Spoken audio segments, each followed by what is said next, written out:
President Russia Vladimir Putin Russia misaila haaraa humna guddaa qabu dhukaasaf qophaa'e USA keessaa hin qaba jechuun biyyoota dhiyaatti sodaa naqaniin.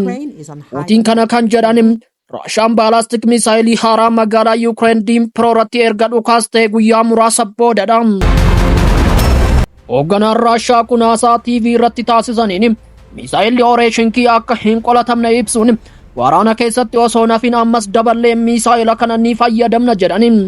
Tarkaanfii Russia hamaa kanaan kan rifatte Ukrainis misaayila Ameerikaa fi Biriteen gara Russiaatti dhukaaste.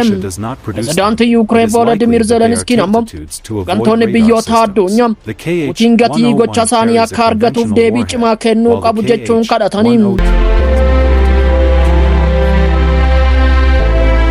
Ukraine meeshaa ittiin haleellaa xayyaaraa qolattu kan duraan irra fooyyee qabu biyyoota lixaa gaafachaa turte kan jedhan Zelenskiin akka dhaabbanni oduu Interfax jedhutti yoo ta'e Kiev meeshaa ittisa haleellaa qilleensaa Ameerikaa Terminal High Altitude Area Defense Tahar jedhamu argachuuf yookiin ammoo ittisa misaayilaa farra baalastikii Patriot jedhamu fooyyessuuf barbaaddi jedhe. Putin misaayilonni hypersonic Oreeshinkii saffisa sagalee dachaa 10 kan qabanidha jedhe. Misaayila kana akka baay'inaan oomishamu ajajeeras jedhaniin.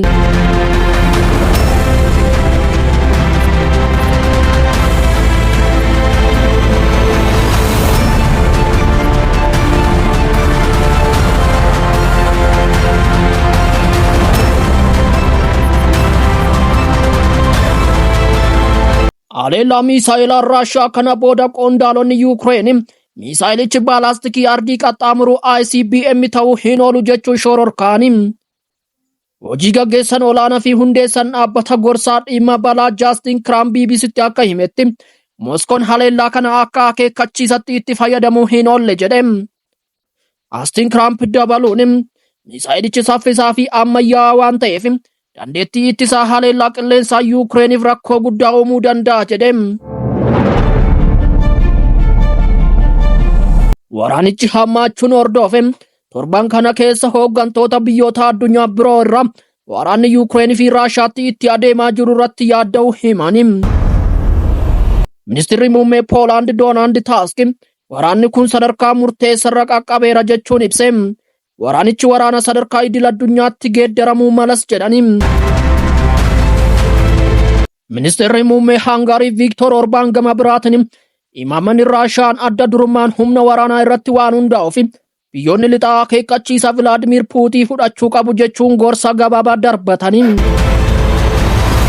Hoogganaan Kooriyaa Kaabaa Kim Jong-un gama isaanii balaan waraana niwukileeraa yeroo kamiyyuu caalaa hammaateera jechuun sodaa naqanii.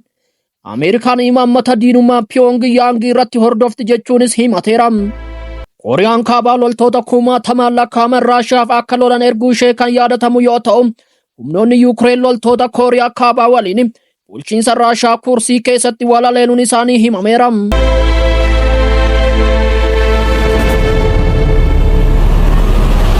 Pirezidaantiin Ameerikaa Joe Biden Moskoon loltoota Kooriyaa Kaabaa Kuriisikitti bobbaasuu hordofuun Ukraine misaayila Ameerikaa fageenya dheeraa qabu ATACMS jedhamu Russia irratti akka dhukaastu hayyamuu hordofe. Russia misaayila baalastikaa addunyaa irratti mul'ate hin beeknee fi baay'ee hamaa ta'e fayyadamuun magaalota Ukraine gara daaraatti jijjiirte.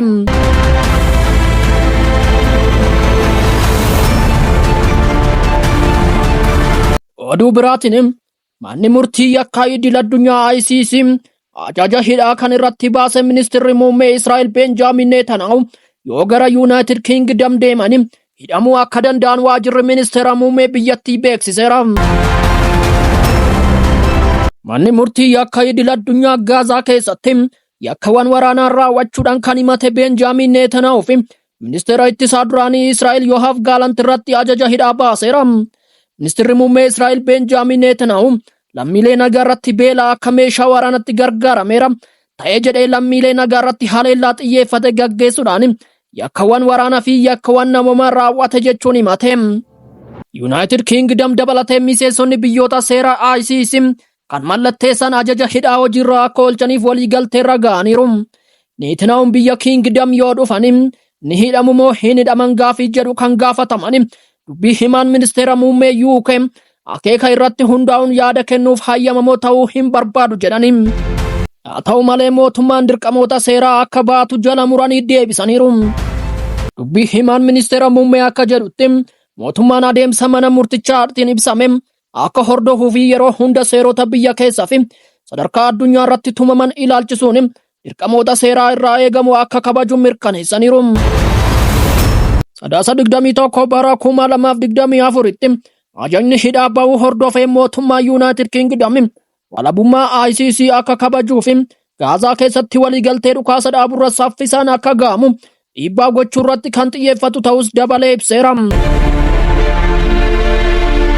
Egaa kabajamtoota hordoftoota keenya odeeffannoo biroo qabannee haga deebinutti akka jirtanitti hamtuun isin hin argin jennee asumaan nagaadhaan mannam.